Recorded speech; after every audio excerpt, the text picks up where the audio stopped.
and expect the rain to come and the crops to grow. They've got to plow the ground, they've got to plant the seed, they've got to prepare the ground to receive so that they can bring forth the crop. Listen, God's trying to plow the ground of some of your hearts and your minds and your spirits because it's all messed up. It's been contaminated. Some of you need to just let your ground rest. You run, and you're tired. Don't you know that in most farmlands, they plant for 6 or 7 years, and they let the ground rest? Or they plant a different crop in that ground that replaces the nutrients that the first crop took out. And Paul was trying to encourage this young preacher because he realizes that the depth of his ministry is dependent upon not only collaboration and camaraderie, but his stability. And we are, for the most part, many of us are not spiritually stable. We worry about things we are not worried about. So Paul says, he says, endure hardship with me. Be a good soldier. One of the things I hope and that happens when I get to heaven, and I know I'm going, I don't know about y'all.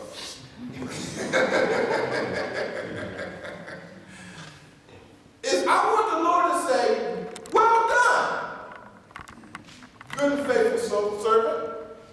You did what I asked you to do. Did you do it all the time? Maybe not. Did you make mistakes? Yeah. Bad decisions? No doubt. But you tried to do what I wanted you to do. I don't want the Lord to be embarrassed with me.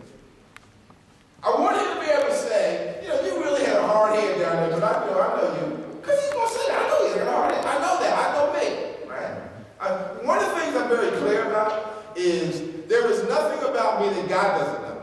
So it's really good for me to know who I am because he knows, right? And it's no use me going to him pretending I'm not who I really am. Well, you know, I really do this to you all the time. He knows I don't. Right? He knows there are occasions when he gives me instructions. I'm like, now, Lord, listen, we tried this last week. and it didn't work. We had this conversation. Let me show you something. Remember, I'll tell you a funny story. Remember Lazarus? Y'all know this? Okay. Lazarus was a good friend of Jesus. He was such a good friend that whenever Jesus came to town, Jesus stayed at the house of Lazarus, Mary, and Martha. So Lazarus gets sick, and Jesus is out in the fields with his disciples, right? So someone comes and says, listen, Lazarus is sick. You need to come back and lay hands on him. She said, no, he's not really sick. Don't worry, ain't no big deal.